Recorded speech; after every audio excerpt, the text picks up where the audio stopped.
Graça e paz, irmãos.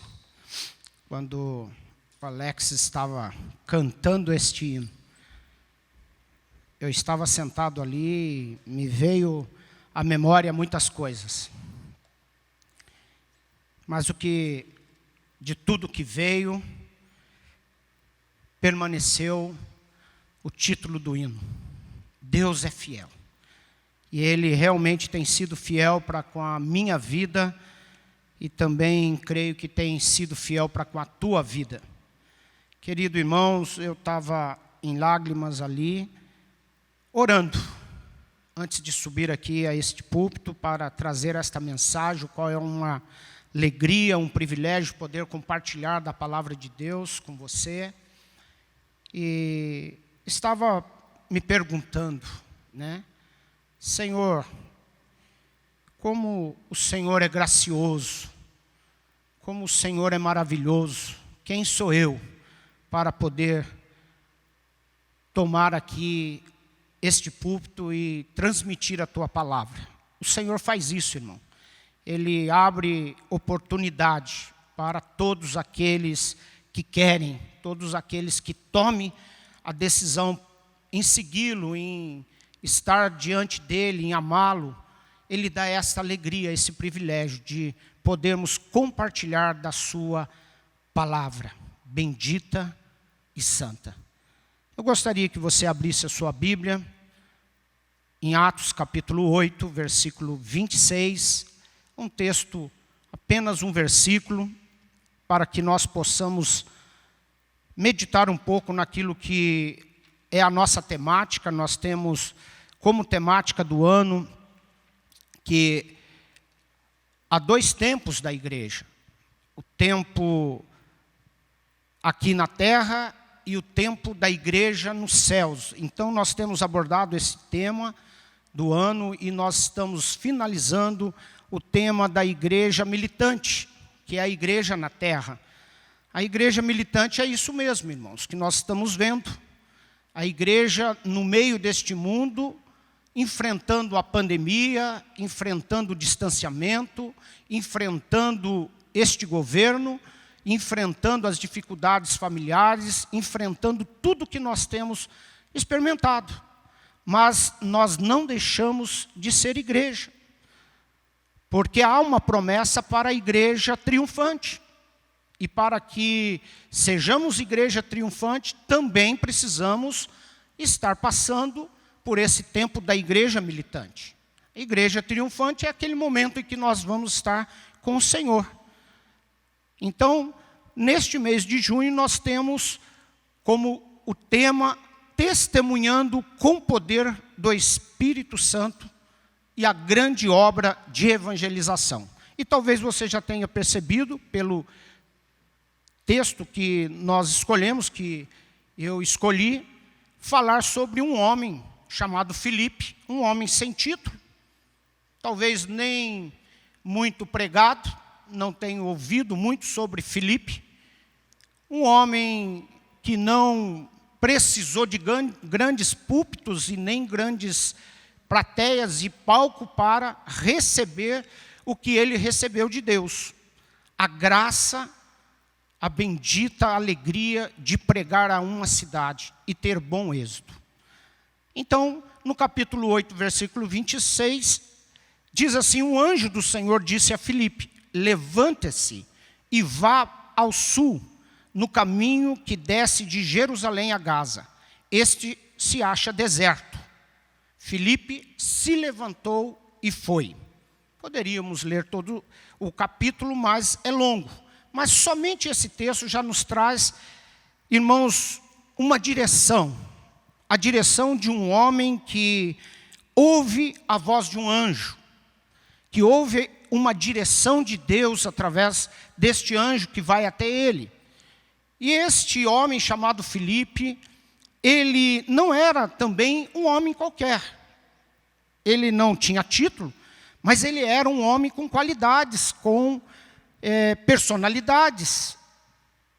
Em Atos capítulo 6, nós vamos ver que ele está dentre os 7 daqueles que foi escolhido para ser os diáconos da igreja primitiva. Enquanto os helenistas e os hebreus estavam ali discutindo quem cuidaria da viúva, então chegaram no consenso e levantaram 7 homens, com algumas qualidades, para que pudesse estar fazendo este trabalho.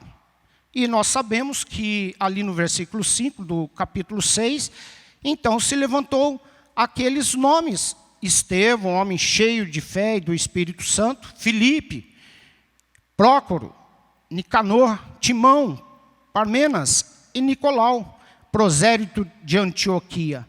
E apresentaram estes homens aos apóstolos para que tivesse servindo a igreja naquele tempo, porque a igreja crescia.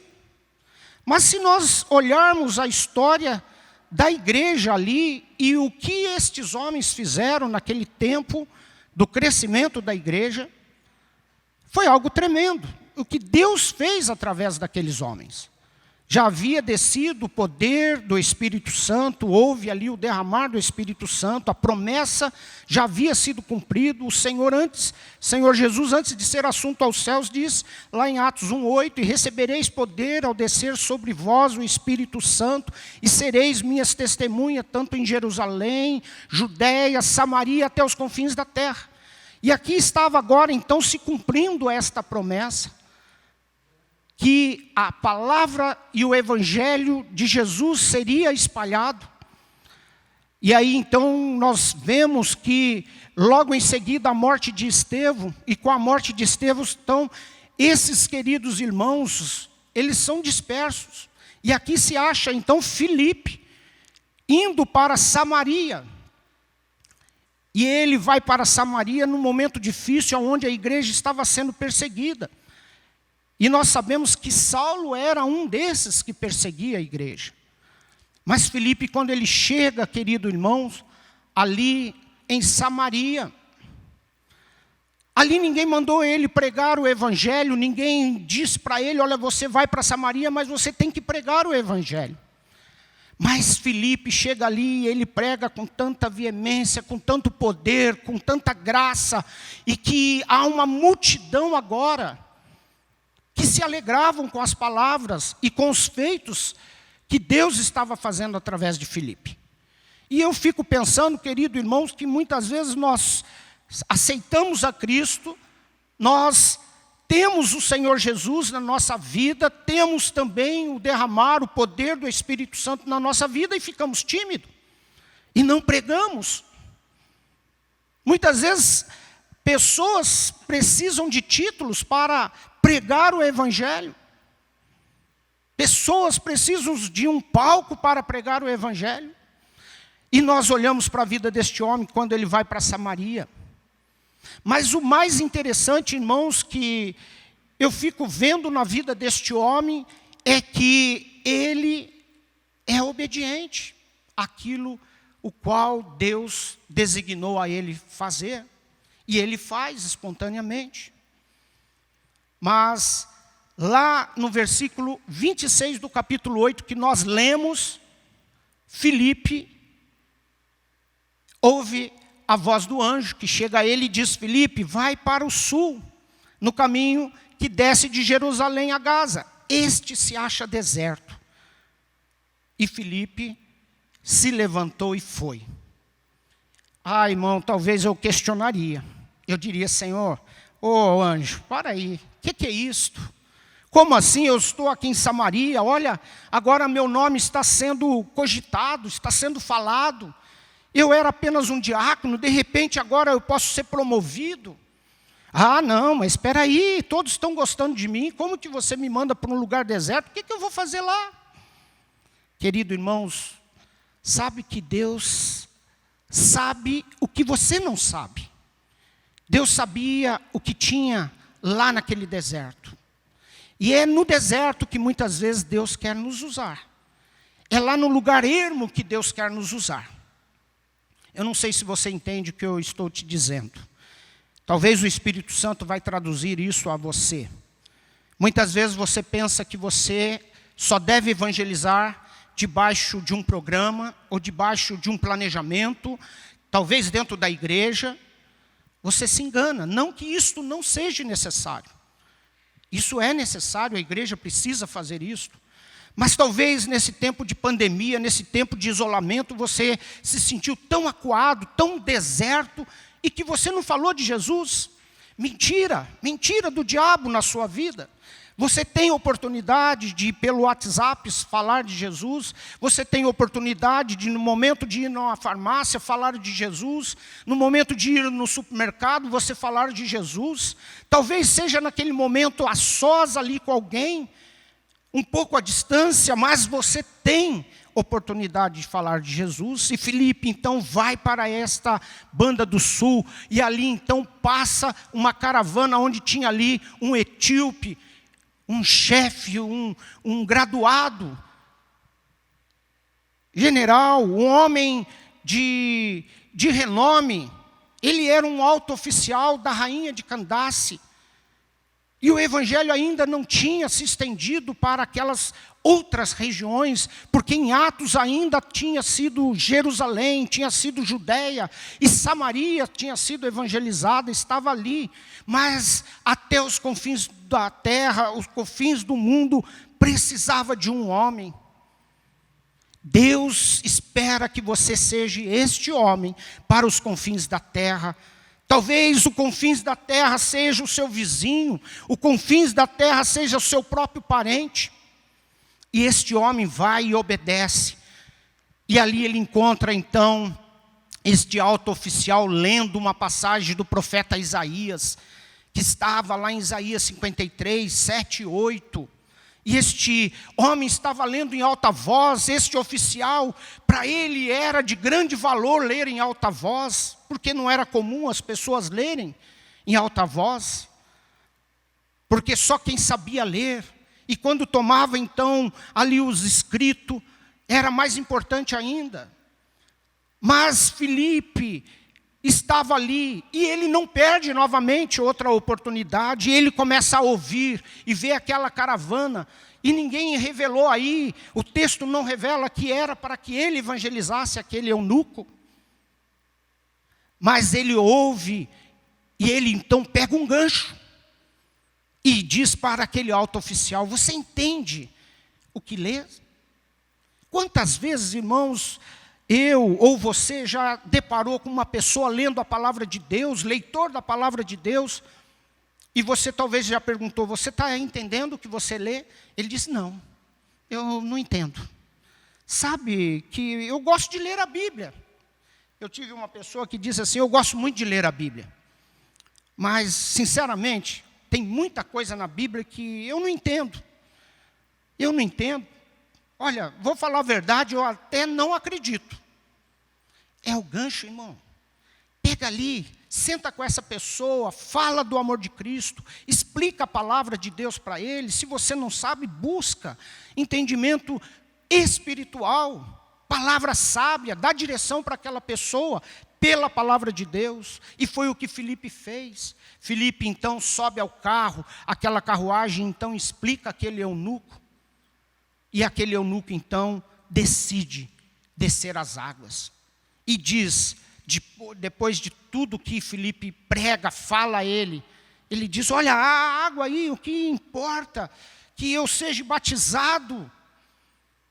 Que bênção, irmão, que bênção nós podermos falar de Jesus a uma pessoa, esta pessoa entender a palavra de Deus, e essa pessoa decidir por Jesus, e você conduzir a esta pessoa às águas, e esta pessoa então selar ali o compromisso com o Senhor Jesus, e dar o testemunho publicamente que agora ela é lavada e remida pelo poder de Deus. Algo tremendo. Esta deve ser a nossa alegria, deve ser o nosso alvo, deve ser a busca de cada um de nós que já conhecemos a Jesus. Foi isto que este Filipe, ele não esperou título, ele não esperou palco, ele não esperou púlpito, mas este homem estava cheio do poder de Deus. Irmãos, não perca a oportunidade. Não perca, querido irmãos, nenhuma oportunidade que possa te dar. Pegue todos os ganchos. Semana retrasada eu resolvi fazer o conserto de uma poltrona que estava lá na minha chácara, e eu deixei num canto lá, porque eu ia fazer uma reforma. E o cachorro do vizinho veio à noite e subiu nessa poltrona e rasgou toda a poltrona. Deixou essa poltrona toda estourada, toda rasgada. E eu olhei aquilo, primeira coisa que me veio no coração era não me importar por aquilo. Porque eu não ia discutir com o vizinho por causa disso, até mesmo porque estava vulnerável. Mas eu olhei aquilo e comecei a tirar alguma lição, irmãos, da minha vida e alguma lição que o Senhor queria me ensinar com aquilo. Primeira lição que eu tirei daquela poltrona é que muitas vezes nós ficamos vulneráveis a este mundo. E este mundo, ele vai nos estraçalhando, ele vai nos destruindo. E as coisas deste mundo vai nos deixando de tal maneira que muitas vezes ficamos irreconhecíveis e perdemos até o valor. E aí então eu comecei a observar e eu disse assim, eu ainda vou levar esta poltrona para reformar. Porque alguns amigos foram ali e até algumas pessoas mais chegadas olharam para aquilo e disseram, joga fora. Joga isso fora, rapaz, isso aí não presta. Olha aí, rapaz, isso aí não tem valor nenhum. E eu disse, não, isso ainda tem coisa boa. Olha, está vendo a madeira dessa poltrona? Isso é raro, isso tem valor, é uma madeira de lei. Você não se acha mais aí em qualquer lugar. E eu falando ali tecnicamente, mas ali o Espírito Santo estava falando no meu coração. E aí então eu fiz isso, peguei essa poltrona e levei para consertar. Então dei um lustro na madeira, o rapaz tirou a madeira, eu dei um lustro na madeira, deixei muito bonita a madeira. E então levei para o tapeceiro, um amigo da gente, também o qual eu já falei de Jesus a ele. E aí então ali ele fez a parte de tapeçaria e tirou uma foto e mandou para mim. E eu fiquei com aquela foto, fiquei assim feliz, irmãos, daquela poltrona. Que ela tinha sido recuperada, ficou muito linda. Mas quando eu fui buscar lá na tapeçaria, tinha um jovem que estava fazendo outro trabalho, e eu disse para ele, peguei assim a foto da poltrona, antes ele não tinha visto ainda, e eu mostrei para ele, falei assim, olha aqui o que Jesus faz com a gente. E ele ficou olhando a foto e não entendeu. Eu disse, está vendo o que Jesus faz com a gente? E ele disse, não entendi, o que você quer dizer com isso? Eu disse, olha para aquela poltrona ali. Aí ele disse, sim, essa poltrona aí, a gente reformou ela. Eu disse, está vendo, você sabia que essa poltrona que você reformou é esta aqui da foto? Rapaz, mas como isto? Ficou muito bonita? Rapaz, eu nem imaginava. Aí eu disse assim para ele, Deus faz isto na nossa vida. Se você aceitar Jesus, Deus pode fazer isso na sua vida. Aquilo que você acha que não tem valor, passa a ter valor. Se você ainda não conhece a Jesus, aceite a Cristo. E Deus, o Senhor Jesus vai fazer isso. Essa transformação foi assim na minha vida. E Deus pode fazer na tua também. Querido irmãos, o exemplo deste homem, Filipe, é um exemplo a ser seguido. Eu anotei aqui algumas coisas que nós podemos encerrar. Filipe, um servo, ele era um servo, estava ali para servir o Senhor. Obediente à voz de Deus, obedeça. Eu conheço homens que obedeceram à voz de Deus, saíram do seu conforto, saíram da sua casa, da sua comodidade para ir para um lugar deserto. Mas Deus honrou. Todos que eu conheço deram testemunho de que Deus é fiel. Desprendido das coisas desta vida. Quantas vezes, irmãos, nós estamos presos com as coisas desta vida, enquanto as almas estão perecendo. Um evangelista em tempo de perseguição. Se você acha que você está sendo perseguido ou vai ser perseguido, fique tranquilo. Deus já sabe. Deus já sabe. Deus sabe o que você não sabe, querido. Deus já está entrando com providência, cheio do poder do Espírito Santo. Busque o poder do Espírito Santo. Um homem de fé. Era característica lá dos diáconos. Era um homem de fé. Filipe não se atemoriza pelas difíceis circunstâncias. Filipe não tem medo, porque ele sabe em quem ele crê. Querido irmão, o Espírito Santo intercede por você. O Espírito Santo intercede por mim, porque nós não sabemos interceder como convém. E Ele conhece as nossas fraquezas, e Ele sonda o nosso coração. Lá em Romanos 8 você vai ver isso, versículo 26. E sabemos que todas as coisas cooperam para o bem daquele que ama a Deus. Querido irmão, não perca tempo. Deixe o Espírito Santo te usar para ganhar almas. Não se afaste de Deus. Volte para o caminho do Senhor. É o melhor caminho, foi a melhor decisão que eu fiz na minha vida. E Deus tem me honrado. Tem honrado a minha família. E tem honrado aonde eu sirvo a Ele, a esta igreja. Deus os abençoe. Que Deus possa abençoar o coração de vocês. E eu gostaria de orar ainda com você.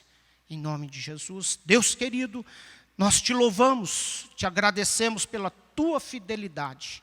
Aquele que agora nos assiste, se porventura ainda não tomou, Senhor, uma decisão por ti, o Senhor conhece a vida dele. O Senhor conhece o coração dele.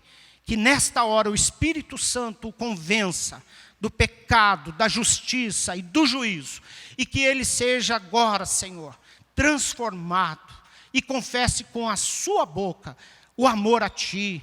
E confesse com a sua boca que é um pecador arrependido. Escreve o nome desta pessoa agora no livro da vida. Em nome de Jesus. Amém.